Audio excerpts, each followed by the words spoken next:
What's up, everybody? Welcome back to an horror. Today I'm going to rap Sangre. Let's get started.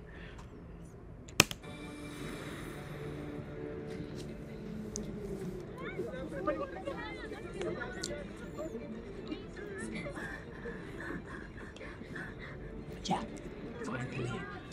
finally she knows that her power can also affect to the people that she holds. I hope my English is bad. I hope you guys understand. What is she doing?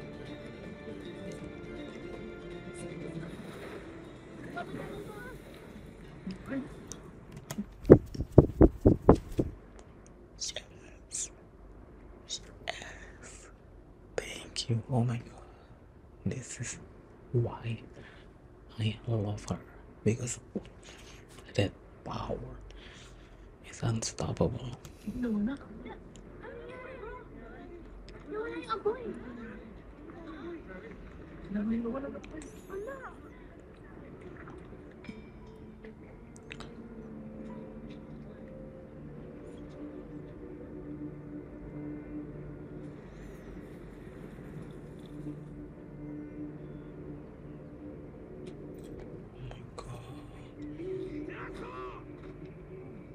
They treat him like a slave. Pakiusap. Huwag kang aking anak.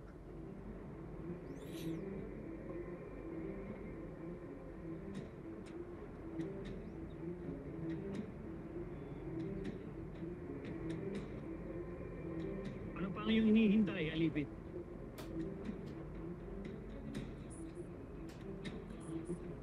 Tigilan mo yung sarili, Thea. Tita, subalit maaari ikaw na ay masaktan ng iyong ina. O higit pa ni Kermit na. Hendrik.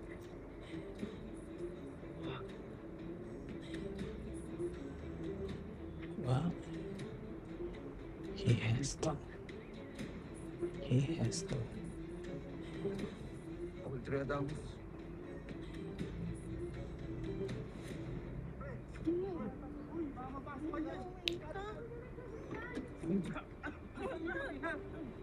Oh, pati si Sangre! Nasaan siya? Bakit biglasan na wala lahat? Walang tao.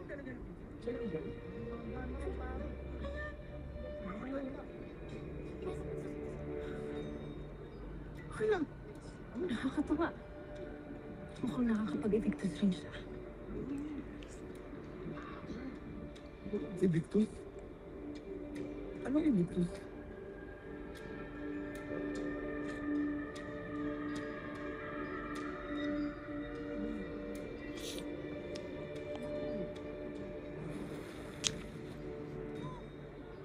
Nawala! Saan ba yun?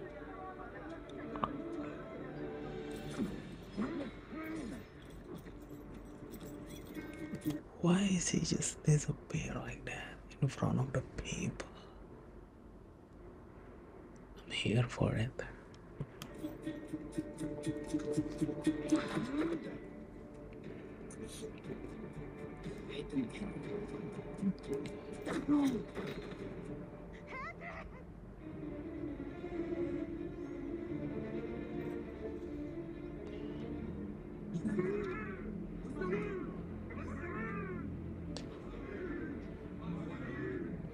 Gawin ang kanilang nais. Kailanman ay hindi mo ako mapapasunod, Medina. Period.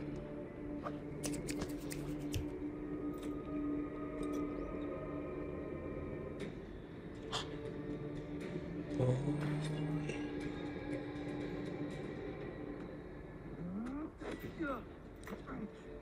Hendrik. Ako silang sultan.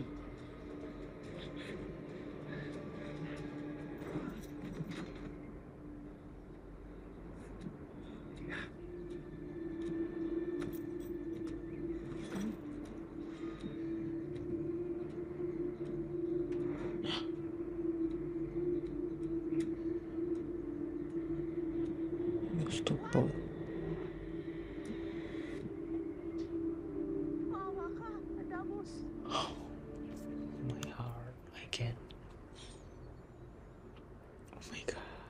Why am I getting emotional? Maawa ka kay Hedrick. Tulad mo, pilitan lamang siya lumaban. Pakiusap. Pakiusap ang papaslagin ng aking anak.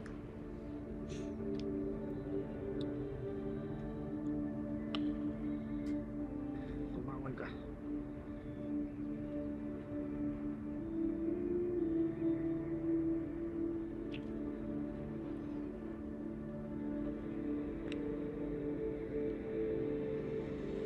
Tapos na ang labang ito. Gusto na. Ano ang dahilan kung bakit mo siya binubuhay? Siya ay isang traidor na handang utasin ang iyong buhay. Kaya dapat lamang kamatayan din ang kanyang kaparusahan. That bitch.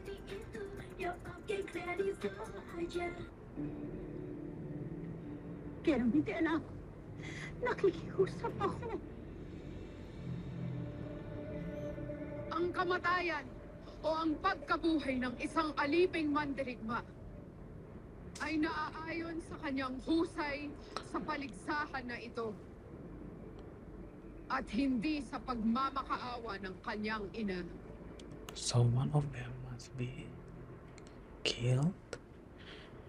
Kaya Adams, ano ang iyong hinihintay? Like it or not? Wakasan mo ang buhay ng iyong kapwa-aliping mandirigma. Kamatayan para sa iyong katunggali o kapwa kayong mamamaalam ngayong araw. Mahal na Kera, Damn. kung bubuhayin mo lang ang aking anak, meron akong mahalagang lihim na isisiwalat sa inyo. Na, tiyak ko, makakasagot sa lahat ng inyong katanungan hinggil sa mga kaalaman dito sa Encantadia. Tiyakin mo na ako'y makikinabang sa lihim na iyong isisiwalat. Dahil kung hindi, ako mismo ang utas sa iyong buhay at sa buhay ng iyong anak. Kayo ay nilinlang ng mukha ng batis ng katotohanan. This bitch. But yeah, I can blame her. I can't blame her. She's a mother. Ang kanyang umiga sa iyo na ikaw lamang ang makapangyarihan.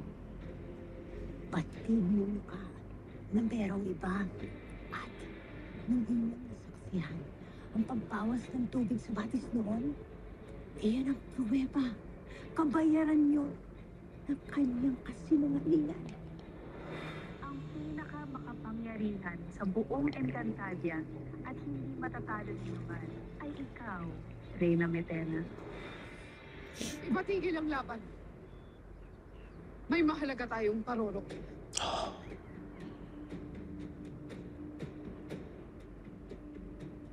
Mapalad ang mga naglaban ngayon pagkat ipinatitigil ng ating reyna ang Avevar Ultador.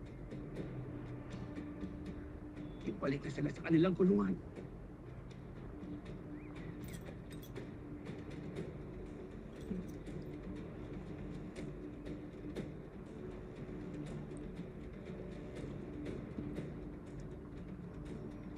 Sasama ka sa amin, Andre.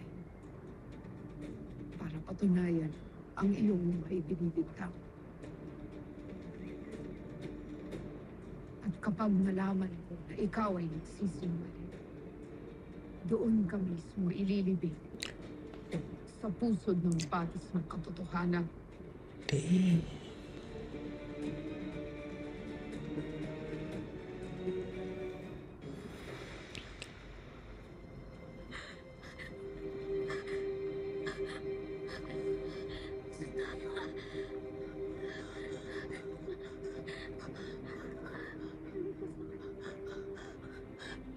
Salamat.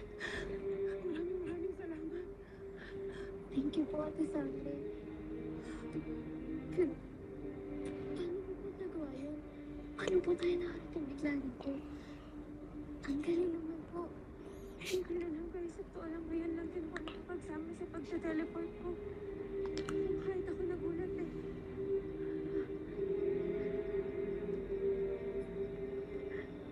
Ligtas na ako kayo dito. Maaari na ako kaya makauwi. Nang ligtas sa mga pamilya niyo. Pasensya na pero kailangan ko na po kayong iwan dito. Kailangan ko na rin po kasing puntahan yung pamilya ko.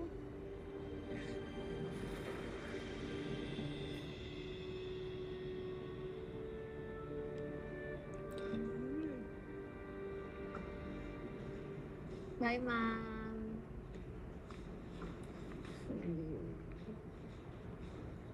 Tina, ay, sa wakas dumating ka na. Alis na dapat ako eh. Gabi na kaya, girl. Nasaan na siya?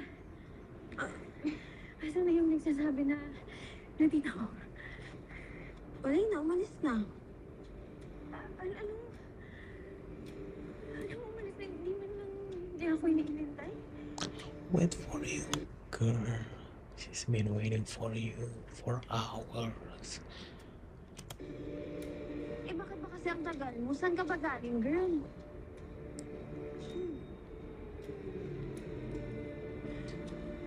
Anong sinabi niya? Hindi man lang ba siya nagsabi kung saan ko siya pwedeng mapuntahan? Hindi man lang ba siya nag-iwan ng contact number kung saan ko siya pwedeng tawagan? Eh, hindi niya ako inintay. Ewan eh, bigla talaga siyang umalis. Siguro mainipin. Tita, ano kaya talaga yun?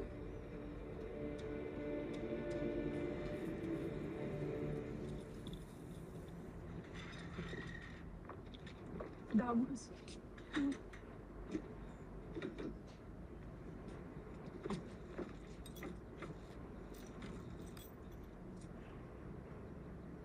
Adamos. Mabuti at mahal ka.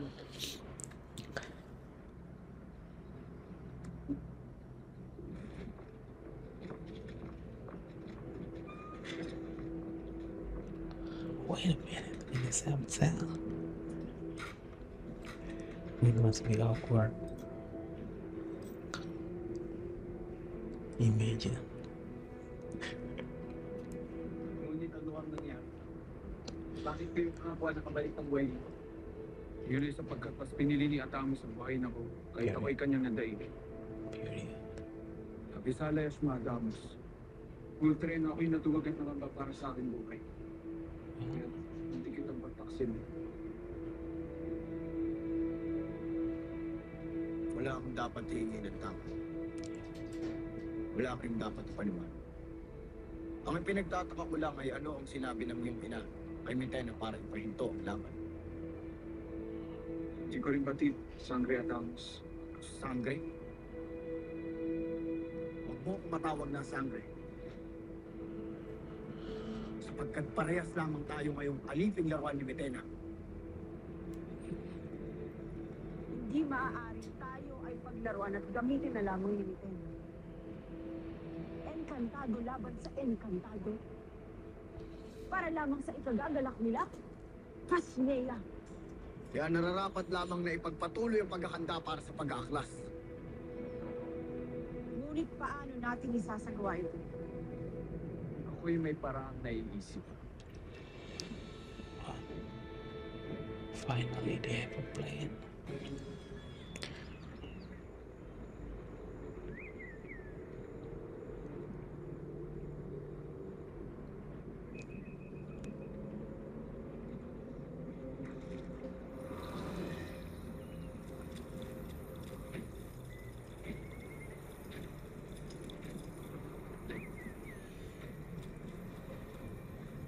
Avisala, ano ang iyong pakay bagong hara ng Encantadia?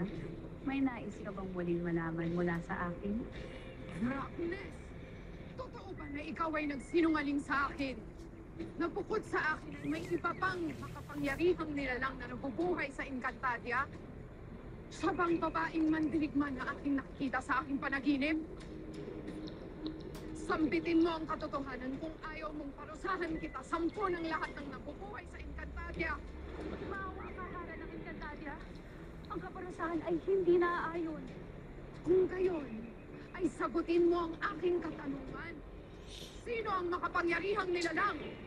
Sa mundo ng Encantadia, walang lalabis sa iyong kapangyarihan. Yan ang katiyakan.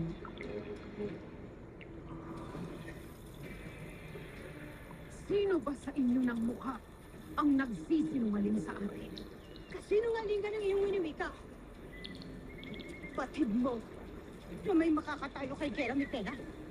At minsan ika'y tanungin ng mahal na pera. May kakaibang nangyari sa Batis. Hudyat ng iyong pagsisinungaling.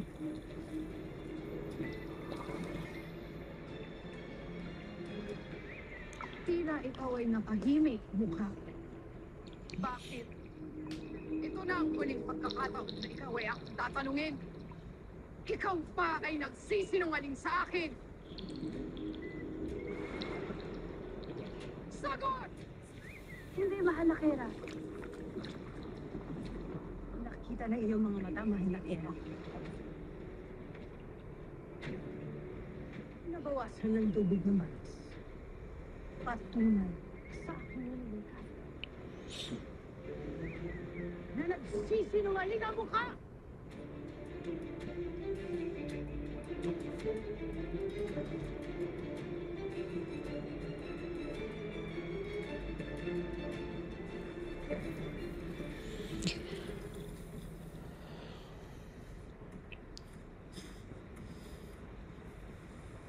Saan ba nakalagay? Mahal na Sangre Perena, welcome back! Akala namin, iniwan mo na naman kami. Mahal na Sangre! Nakita niyo na ba yung pamangkin niyo? Hindi pa rin, pagkat kami tila ayaw pagtagpuin. Pasnea, bakit ba hindi mapirme sa isang lugar ang mga nilalang dito? Bakit kailangan nilang magtungo sa kung saan-saan? Paano ko pa mahahanap ang aking hadiah kung siya na may alis ng alis? Naku, mahal na Sangre Perena. Huwag ho kayong mag-alala. Hindi tayo basta-basta susuko.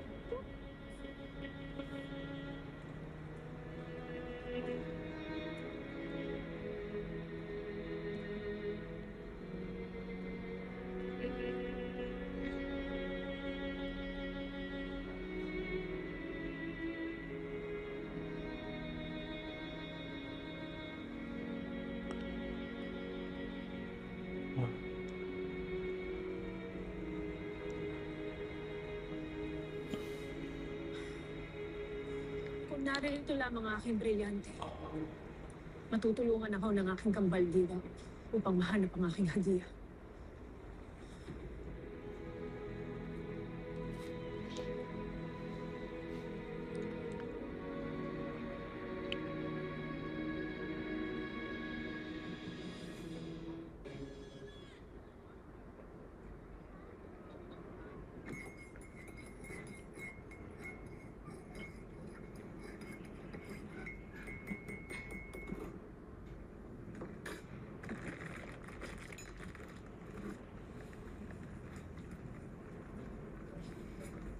Nagpunta raw mo sa eskwelahan ko mo yung nagsasabi mo na tita ko. Kaya na ho, hindi ko na siya naabutan.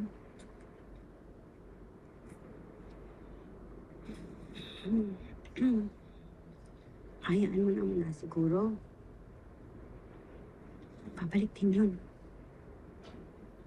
Sana nga po, Nay. Para makilala ko na yung kapatid ng nanay ko.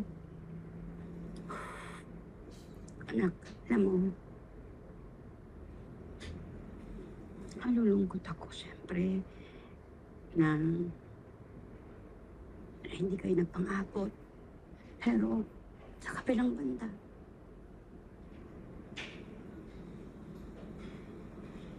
natutuwa ako. Natutuwa ako. Kasi alam ko na kahit pa paano, magtatagal ka pa sa akin. Sa amin, ng lolo mo. That's really Kasi- sad. Alam ko na kapag nagkita kayo, yung tita mo, sasama ka sa kanya. Alam ko, iiwan mo kami ng lolo mo. Ako lang masukat. Tay.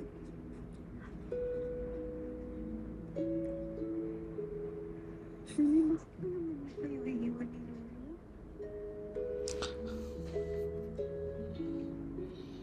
Kasi nga, yung babae na yun, kapatid yun ng nanay mo eh.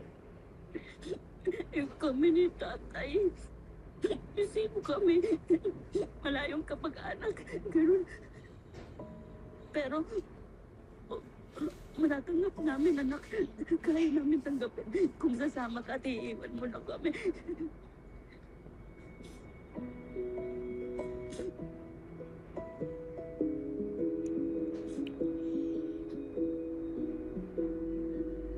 Tingin niyo ba kaya ko kayong iwan ni Lolo? Kayo ang dahilan kung bakit ako nandito ngayon. Alam niyo naman ho kung bakit ko gusto kong makausap yung Perena na yun, Nay. Para may malaman ako tungkol sa totoong pagkatao ko. Pero, Nay,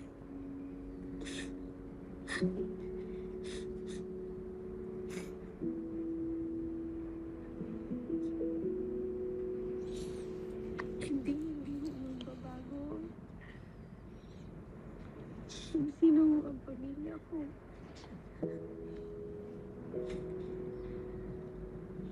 She's just afraid to lose her.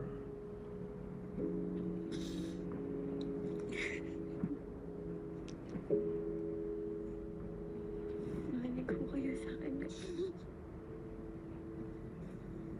Siniwan ko kayo. Iniwan ni Lolo. Say it. Say it, yes. Pangako ko yan.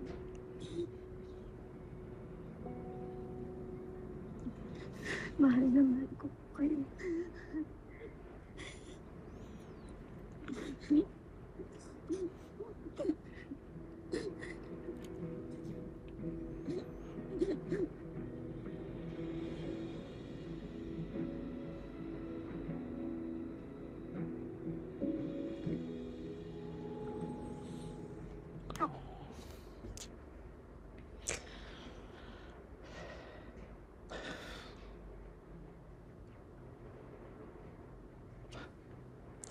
That's my reaction to this episode.